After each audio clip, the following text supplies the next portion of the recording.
ikan segarnya. Unyil seperti jualan ikan saja nih. Tapi di sini Unyil bukan mau jualan ikan, malah mau mengajak kalian mencicipi olahan ikan lemuru atau biasa disebut sardinella longiceps. Salah satu olahan ikan sardin yang enak adalah dimasak bumbu teriyaki. Pasti lezat deh.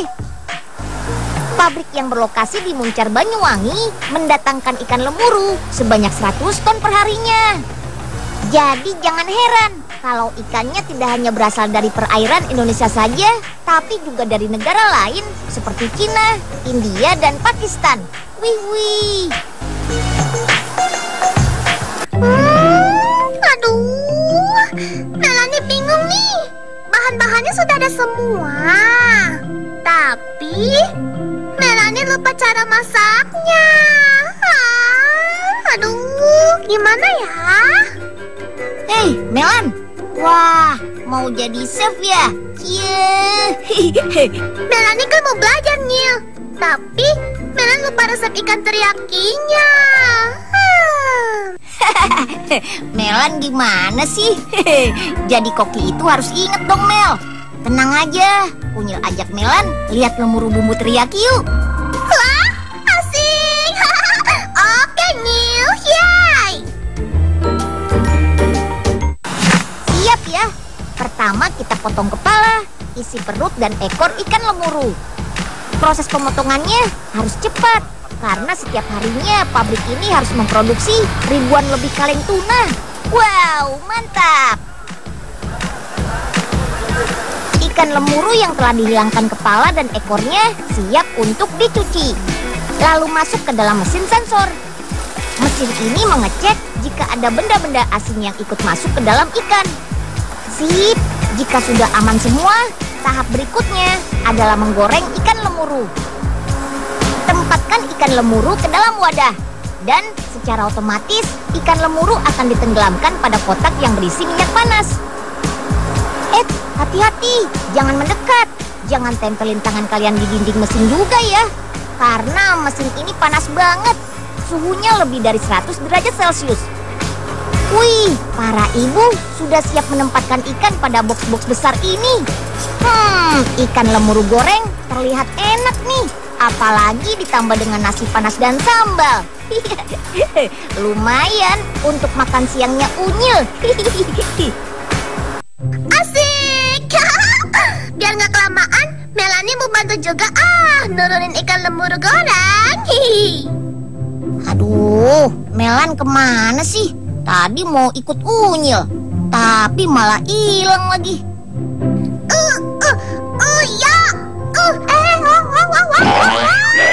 Ikannya terbang. Ikan dari mana tuh? Aduh. Maaf ya, Nyil. Maaf. Melanie nggak sengaja. Melanie terlalu semangat nurunin ikannya, Nyil. Jadi kekencengan dah. Maaf ya. Aduh, Melan nih. Unyil kan jadi korbannya nih. Aduh, sakit nih. Oke, saatnya pengalengan ikan lemuru goreng. Setiap kaleng beratnya 155 gram.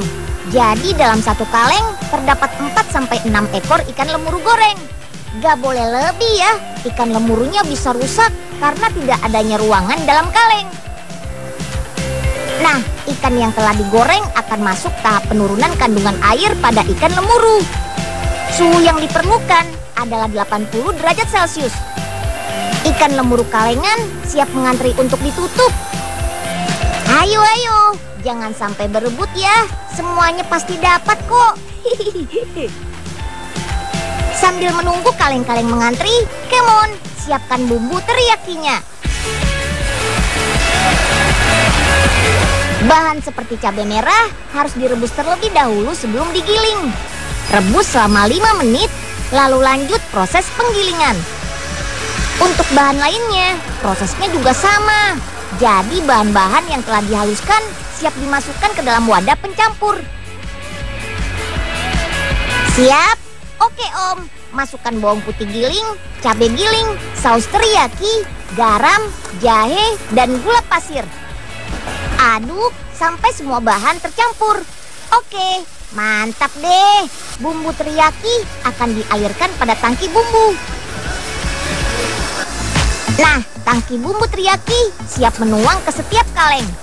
Jika bumbu terlalu banyak, secara otomatis kaleng akan dimiringkan untuk memberi ruang pada saat kaleng ditutup nanti. Kurang lebih 10% dari luas kaleng. Iya, kaleng-kaleng berisi ikan seolah-olah menari ya. Setelah itu, baru deh kaleng ikan ditutup. Proses selanjutnya adalah pencucian. Cuci kaleng ikan lemuru untuk menghilangkan sisa minyak yang masih menempel pada permukaan kaleng. Setelah itu akan masuk pada mesin sterilisasi. Plung, plung, kalengnya sudah masuk satu persatu tuh.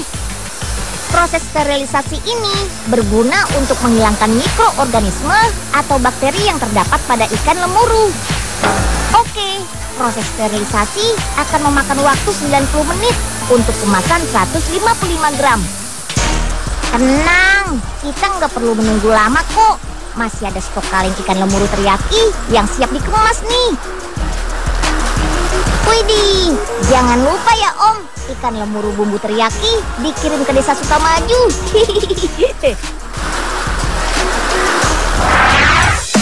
Alamak, nikmat bener nih pada makan siang-siang. Bagi Unyil dikit dong, Unyil juga lapar nih.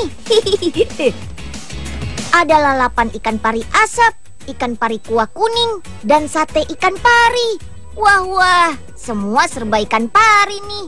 Bikin ngiler aja.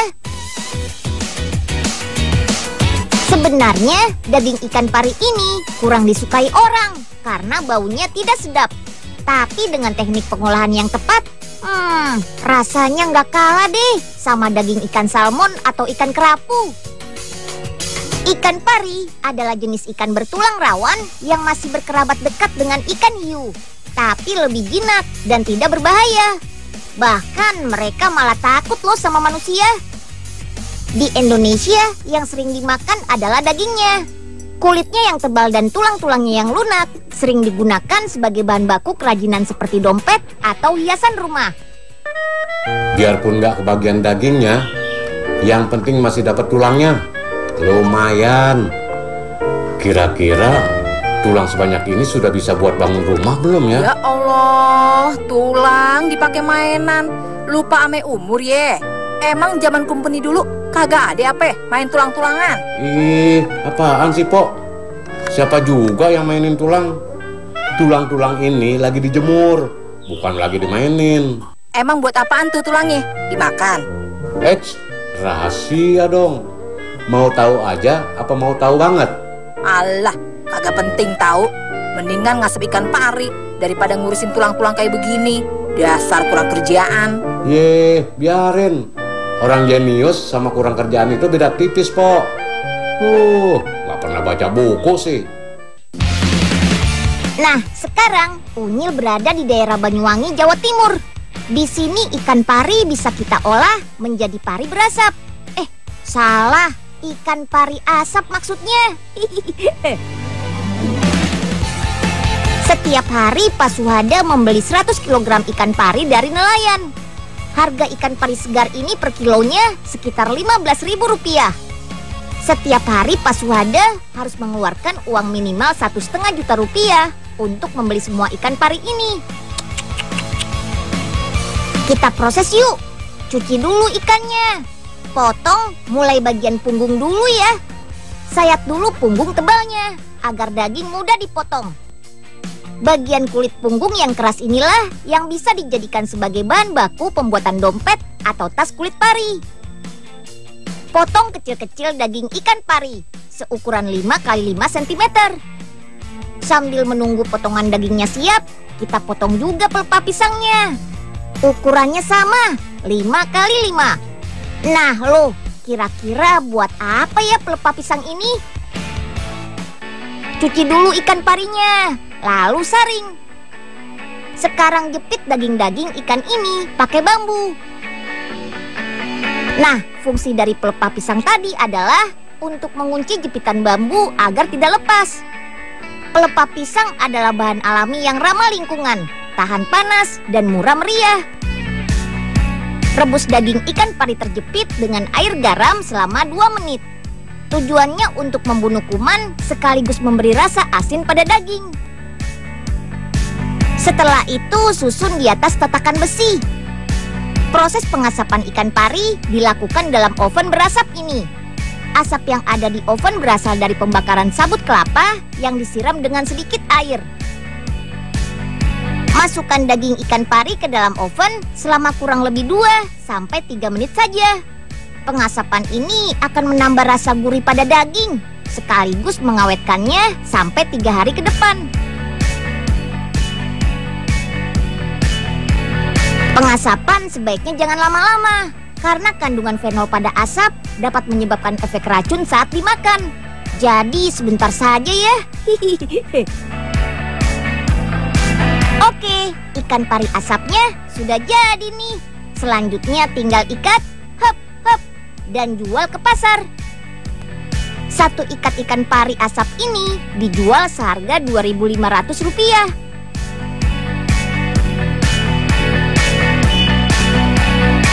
Biasanya masyarakat di Banyuwangi mengolah ikan pari asap ini menjadi beraneka macam hidangan khas, seperti pari kuah kuning, lalapan pari asap, dan sate ikan pari. Sama seperti ikan pada umumnya, daging ikan pari juga kaya akan protein, lemak, dan omega 3 yang baik untuk perkembangan otak anak.